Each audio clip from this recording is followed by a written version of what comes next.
Ladies and gentlemen, and still your WWE undisputed champion,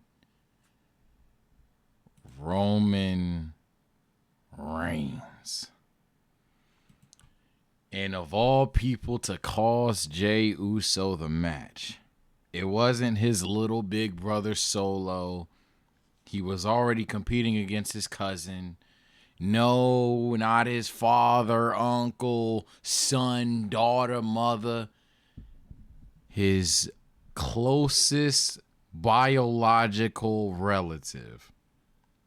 His brother, his twin brother, if you ask why I said closest. Jimmy Uso. At the peak of his brother winning the championship, just one more second, snags him off of Roman, gives him one of the strongest super kicks of this whole bloodline era, throws him back in the ring, spear through the table, and still. There's a lot to unpack there.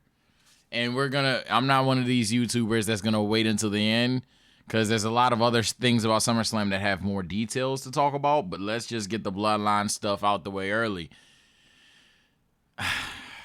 I unfortunately called this. I unfortunately said, hey, not going to lie, hot take before I leave, Roman Reigns should either beat him clean or Jimmy's going to come out the cut. And Lord and behold, Jimmy came out the cut. I truly did, to be honest, want Roman to win clean. If you ask why, considering he's never done that, I'd like to see what the fuck would happen if Roman Reigns won clean, to be honest. I think that's a whole curveball that nobody would have expected, while at the same time establishes every person in the Bloodline's character to the core. So it had an idea of it. There was definitely a potential for some post-match drama, whether it's a return, whether it's Solo, whether it's Jimmy, whether it's Randy Orton, whoever the fuck, if Roman had just beat the nigga. So it was always something to think about. But Jimmy Uso coming back and turning heel is definitely something I predicted, and it's not even necessarily the worst thing, but now we know we're gonna get Jimmy versus Jey way earlier than I thought we would. I think it's quite literally going to be at Payback, hence the word payback. so I think we're going to get that match a lot earlier, which is fine. First thing that comes to my mind outside of the obvious drama and shit, and I know I really didn't say much of anything, to be honest, but y'all know that's my specialty. But the first thing that comes to mind when I see this picture right here is, all right, so someone's getting a new theme, or are they both getting a new theme? And I know that's a childish thing to think about, but like off rip, there's no universe they're both down since day one still. Like, you know what I'm saying? Something gotta change. That's gonna be interesting. 100%. I think Jay's probably gonna keep what he has, and I think Jimmy's gonna change, and or both of them are gonna change, considering that Jimmy is on the song. It's an interesting concept. The second thing, a lot of people, including myself, tweeted why. The more I thought on it, because obviously I was playing a drinking game during SummerSlam, so I was lit out of my motherfucking mind.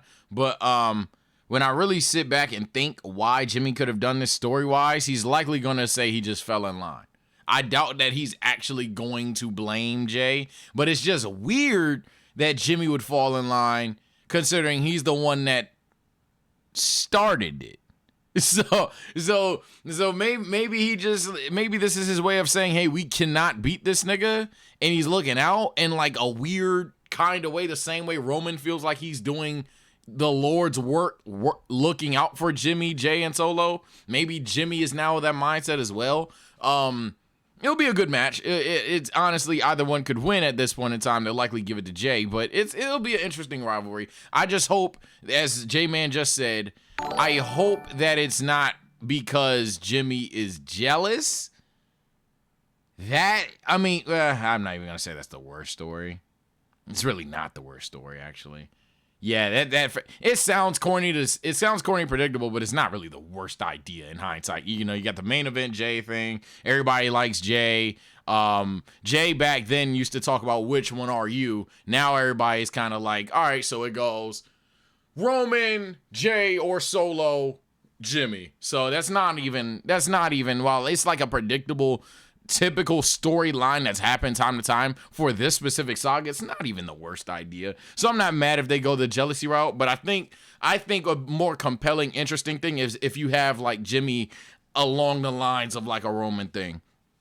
So the Bloodline story, yet again, is going to be very interesting. I've always said when it comes to people that are probably commenting in the chat, probably going to comment in the comment section, probably going to comment on Twitter, all that other shit. Everybody that's going to slander the Bloodline, it's the cool thing to do because it's the different thing to do in terms of the masses.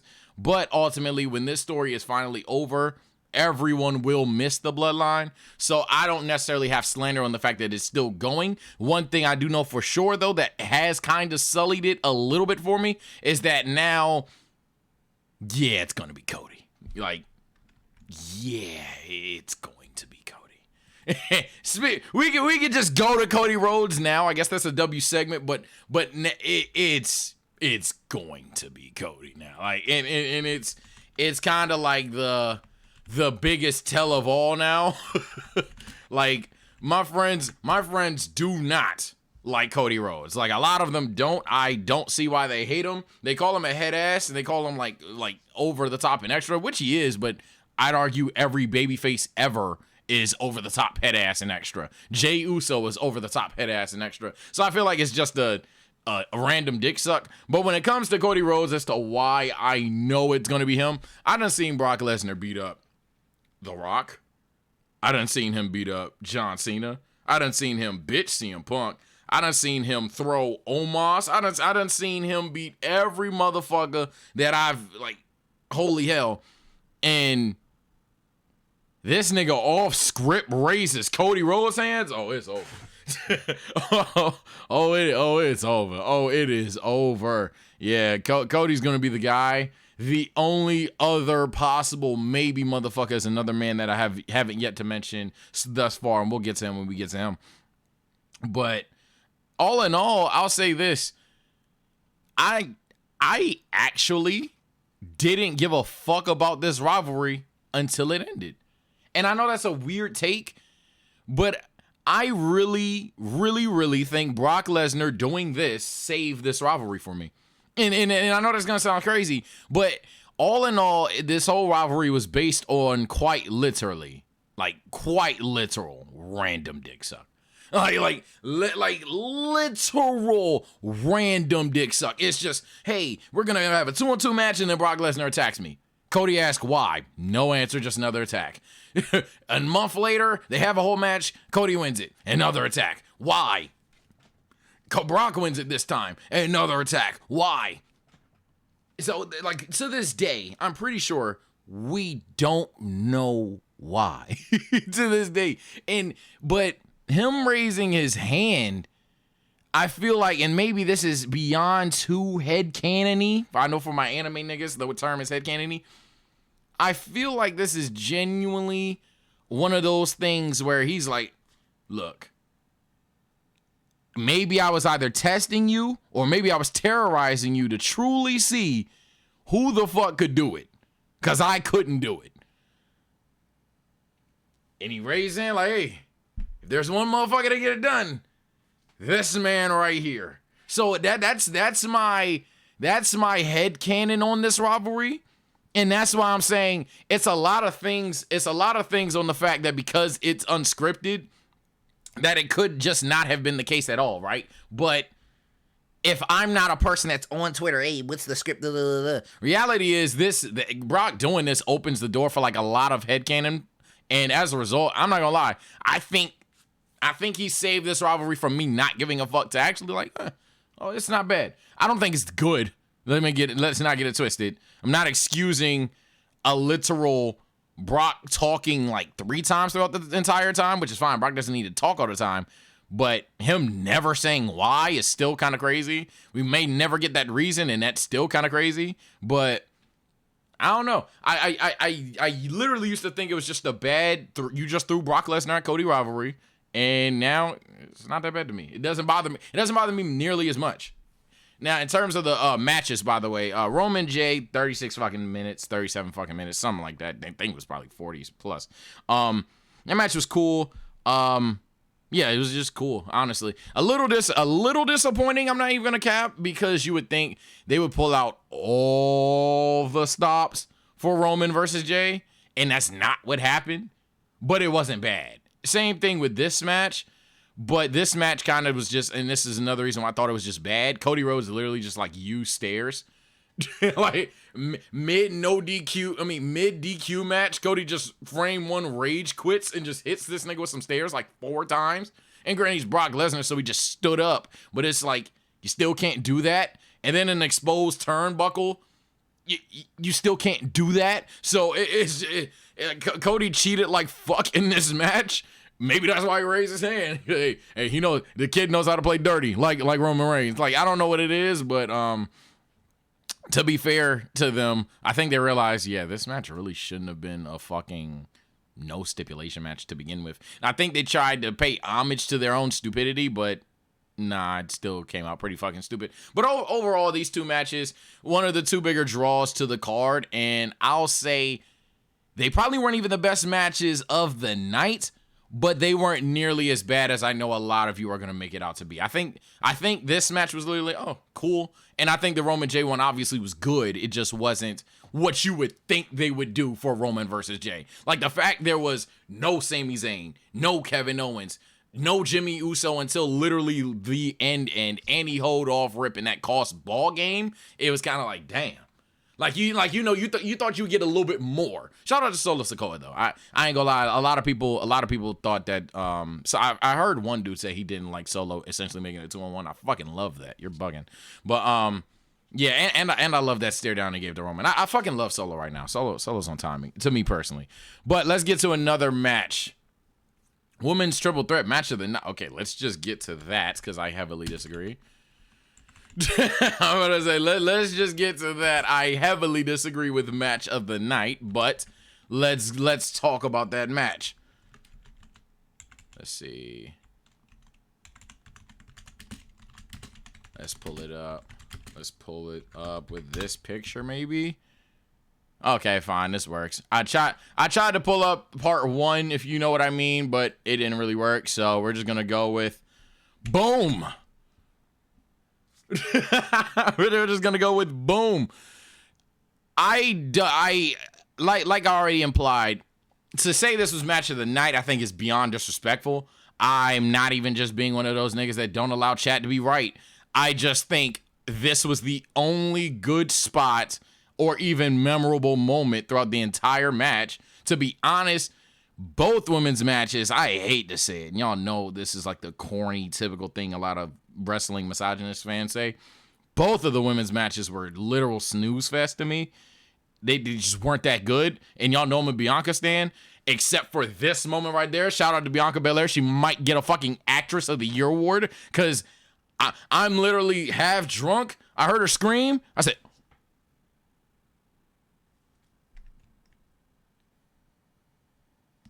yo, bro, she did we just did we just see Bianca, like, she's not okay? And then like everybody was just like done for like 10 minutes straight. Like the whole vibe was killed because we thought we just saw this girl just blow her fucking knee out, but like on some not even on some non-contact shit. We heard the thud and everything. Like we thought we just seen Bianca Belair like lose 2 years of her career type shit. So we was like, oh fuck. And then she limping off and shit.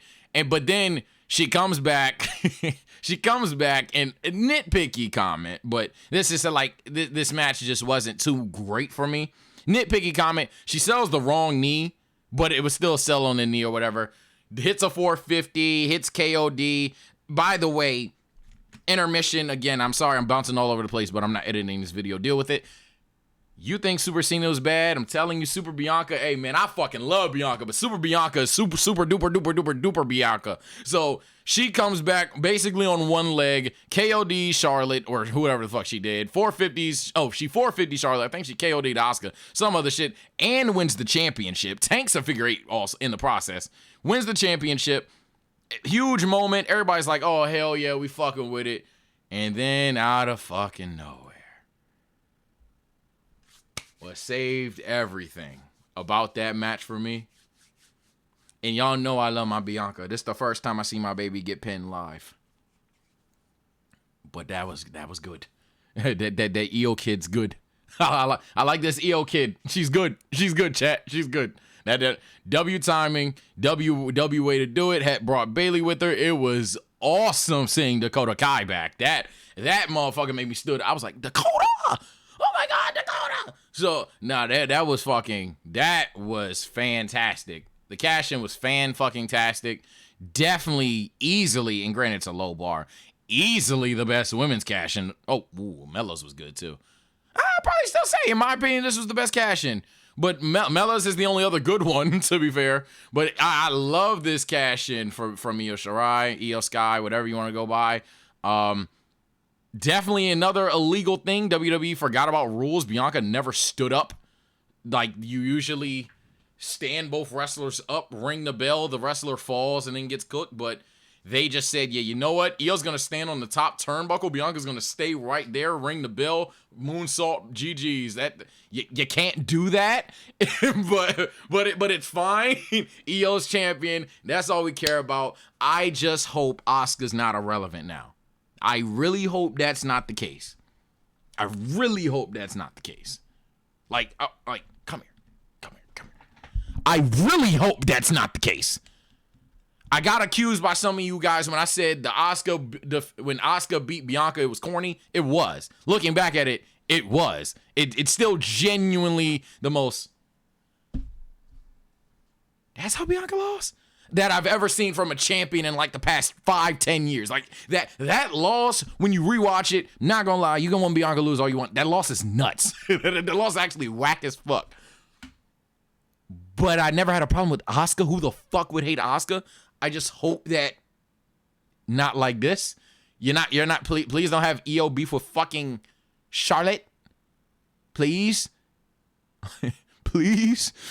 Can it not be Charlotte, please? Please, bro. Please. Fuck. Have Bianca be injured. Have Io and Asuka have their feud. And then Bianca, even if she interferes, have Bianca come back on some shit. And or just have Bailey in her feud if it has to not be Asuka. But for the love of God, can you not just have a moment where it's like, well, there's Charlotte, there's Asuka. Oh, please. Like, no, bro. It's fun. The only other option is a fatal 4-way, but I honestly don't want to see that. I want to see singles competition. Act like you care about the women's division. Speaking of the women's division, let's get my opinion beyond the worst match of the night. And I know some of you are going to have some other match, which is, in my opinion, and I'm going to be very honest with you, the most I'm different take of all time. Like, I get it, all right? Wrestling is objective. Everyone can have different opinions. Can we please, for one time, there's one community that I've yet to see everyone agree on. It's the wrestling community. Can we please, for once, agree on whatever rank you want to say? Fucking the women's triple threat was the best match of the night and I'm stupid. You know what? Fine, go for it. I heavily disagree, but go for it. Can we please not pretend like this match was even remotely good or entertaining? It just wasn't. I'm sorry. I fucks with Shayna. I heard the meta game logic is Ronda. This is one of her last matches, if not her last match. So I fucks with Ronda too, but let's keep it a bean.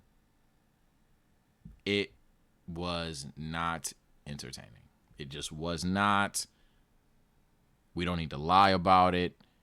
Shayna's going to be on timing. It's cool. Ronda's going to be doing great, whatever she's doing, and or just retiring. Cool.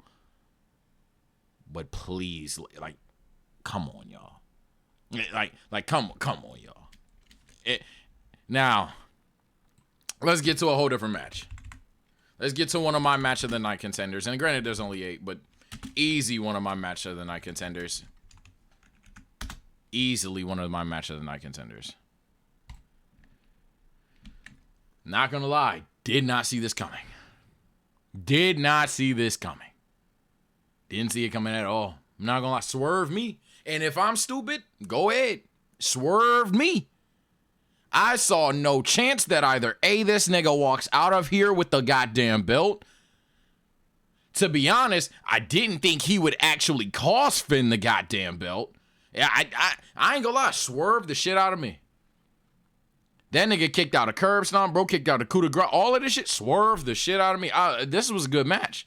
It's a good match. Like, at this point in time, for me personally, everybody is like being lit. Like, we lit as fuck at this point. Like, everybody's been drinking. We're drinking to fucking 2 counts, the Battle Royale, every elimination. Like, we've drunk for basically anytime they say SummerSlam, like the dumbest drinking game rules of all time. So everybody's fucked up.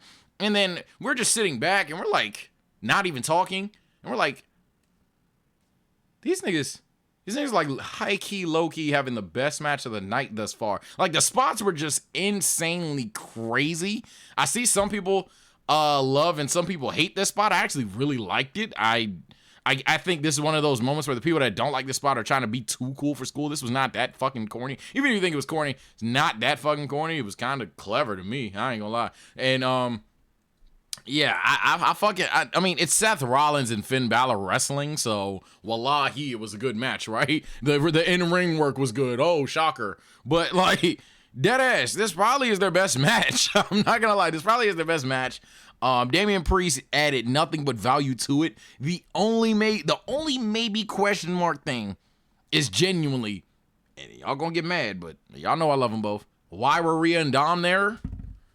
But like that's about it. I'm not gonna lie. This match was fantastic.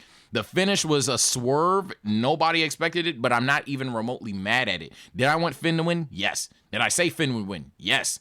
Did he lose? Yes. But that doesn't make me mad as long as you can tell the story the right way. And I think they told it the right way. If you had to have Finn Balor lose, let it be 100% Damian Priest's fault. And literally, you could argue Damian Priest winning Money in the Bank, it's illustrated to be the only reason he would have went down. You could argue that, hey, if he didn't get his head stomped on the briefcase, he could have just won. So, he could have just kicked out. So, hey, I'm actually very excited for that story. I actually really like that finish. Last thing I should mention, in terms of what's next for Seth Rollins, I saw some people on Twitter talking about that. Literally anything. He's Seth Rollins. Literally anything. I'm not concerned about Seth Rollins and his next opponent, not even remotely. And then in terms of Finn Balor and Damian, I mean, the keep cooking, keep cooking. Let's talk about another match that I thought would be match of the year candidate, let alone match of the night. And I'm gonna be honest, it was not. It was okay though. I'm not gonna lie, this match disappointed me just a little bit, considering I've seen what Drew McIntyre and Gunther look like in the ring. I've seen what they're capable of. I've seen the performance, so it underwhelmed a little bit, but it was still good. Not too much on this match. Not too much on this match at all. I don't even have like a criticism here. I think it was like you had to have Gunther win right now. Maybe Drew gets to get back. Maybe he doesn't.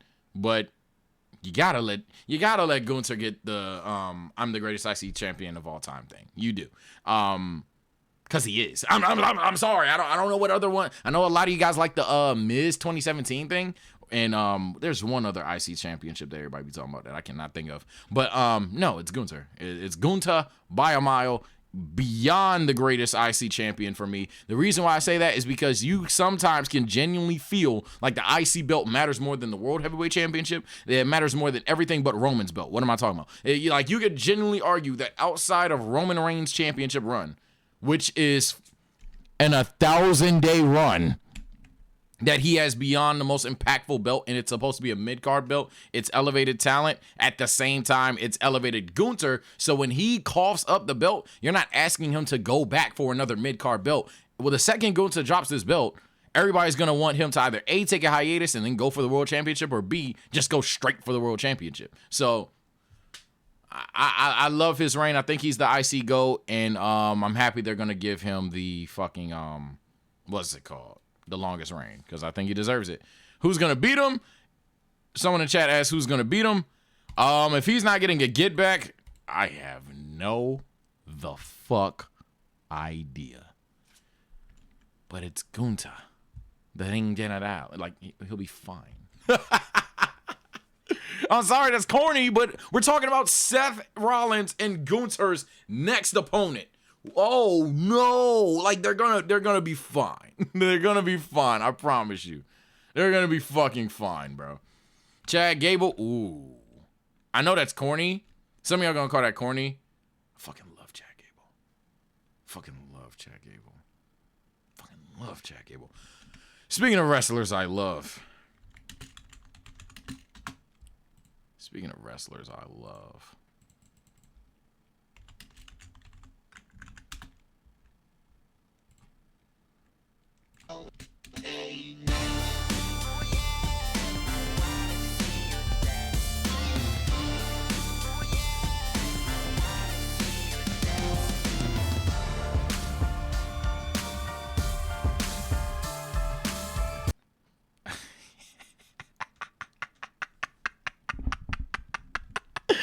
Let me talk to you.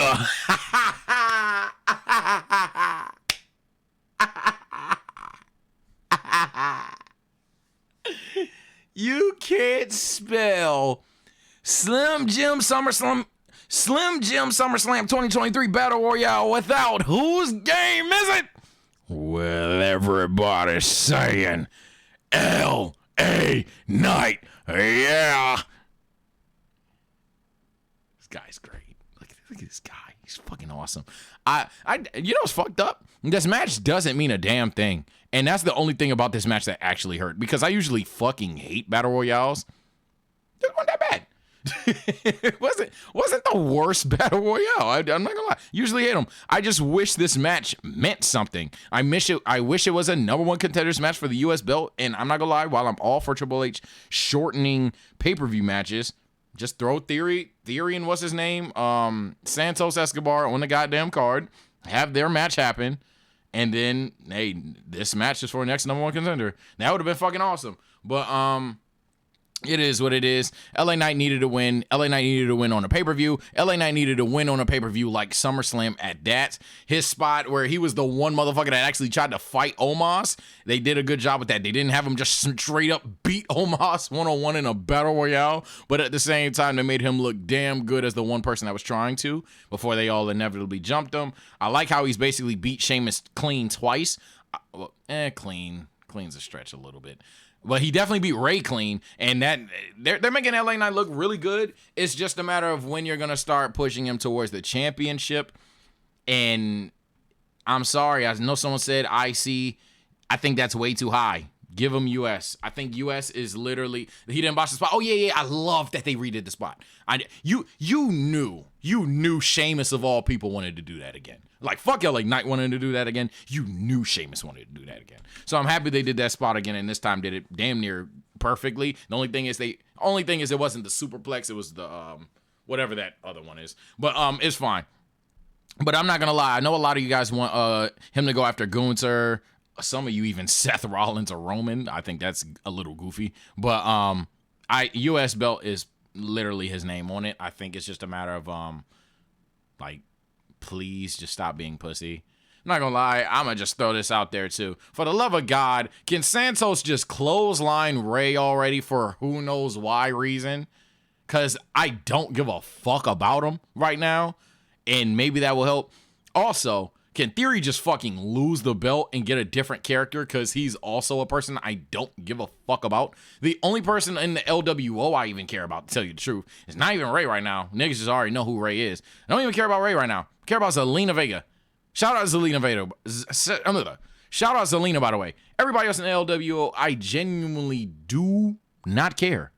Please, for the love of God, get that match the fuck over with. Have Santos clothesline this nigga Ray. Have LA take the belt off of Theory. For the love of God, have Theory turn fucking face, because it'll probably be good at it. And just like, that whole division just needs a revamp. And it starts with whose game?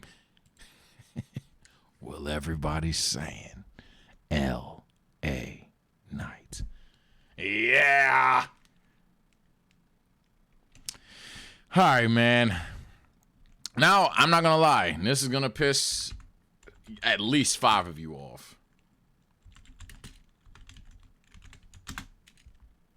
This is going to piss at least 5 of you off. But my question is, are we here to talk ball, or are we here to just be ignorant?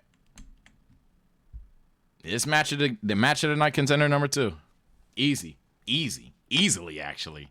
Disgustingly easily. Hey, this is the definition of a rivalry that, like, you think you wouldn't give a fuck about, but, like, everyone looked good and won. It's like, it's not peak rivalry in terms of, like, iconic, you'll remember it, but it's a good rivalry in the sense that everyone got what they needed out of a rivalry. Everyone. Logan Paul needed a win. Logan Paul damn well needed to win. You can't have Logan Paul essentially, did he? I don't even know if he beat Miz. I wasn't there. I wasn't watching wrestling at that time. But you can't have Logan Paul lose to motherfucking Seth, lose to motherfucking Roman, and then lose again. At that point, he's not credible. You literally only see him as a YouTube view, and that's it. So you needed Logan Paul to win. But at the same time, he's like the perfect motherfucker for, like, Ricochet to lose to and even just go against. Because now, for the first time in God knows how long, niggas care about Ricochet. Or at least I do. Now I'm actually like, oh, what's next for Ricochet? I'm not mad seeing him go after Gunther now. Now, should he beat Gunther? Probably not. But I'm not mad at it. Like, now I care about his career. Because he's amazing in the ring. Who the fuck would argue he's not amazing in the ring? To be honest, speaking of being amazing in the ring, in terms of ring work, I'm sorry. I'm sorry. Like, you're making an argument against this match, for another match versus the other way. It's not arguing why this match was the best in the ring. It's arguing why it isn't. I think this match, they started off really hot in terms of in-ring work, and it's annoying for a lot of people, including myself, that Logan Paul is this damn good. But again, if we don't want to, if we're just a fake wrestling fan or ignorant wrestling fan, because I know there's at least 5 of you that hate Logan Paul's guts. You hate that he doesn't belong here and shit like that. Honestly, it's been over a year.